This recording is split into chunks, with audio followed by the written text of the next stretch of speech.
ఇన్ని రకాల artificial intelligence softwares వచ్చినప్పుడు మిడిల్ మ్యాన్‌కి మధ్యలో ఉండేటువంటి వాళ్ళందరినీ కూర్చోబెట్టి మేపటానికి కంపెనీ వోళ్ళు అంత దయార్థ హృదయులు కాదు. సో, మన మీద ఎవడికి జాలి, దయ, కరుణ లేదు.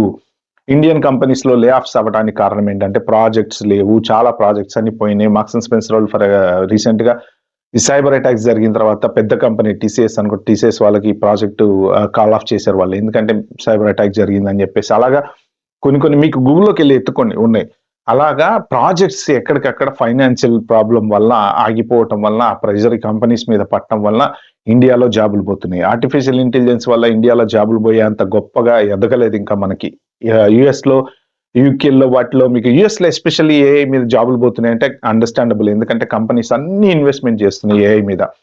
ఇప్పుడు ఇండియాలో వచ్చేసి మన సర్వీస్ ఓరియెంటెడ్ కంపెనీస్ కాబట్టి, ఆ సర్వీస్ ఓరియెంటెడ్ కంపెనీస్ వల్ల పెద్దగా పోయేదైతే జాబులు పోవడానికి కారణం ఏందంటే మెయిన్ ప్రాజెక్ట్‌లు లేకపోవటం. నంబర్ 2 ఎవరెవరైతే ఎప్పటినుంచో లాంగ్ స్టాండింగ్‌లో ఉండి అలా బెంచ్ మీద ఉండడానికి, రిలాక్సింగ్ ఉండడానికి అలవాటు పడిపోయారో వీళ్ళందరికీ జాబులు పోవటం అన్నమాట. సో, ఇది మెయిన్ పోవడం. ఇంకా ఫ్యూచర్‌లో కూడా అన్‌ఎంప్లాయ్‌మెంట్ డెఫినెట్‌గా పెరుగుతది. జాబులు డెఫినెట్‌గా పోతాయి. ప్రాజెక్టులు ష్రింక్ అయిపోతాయి.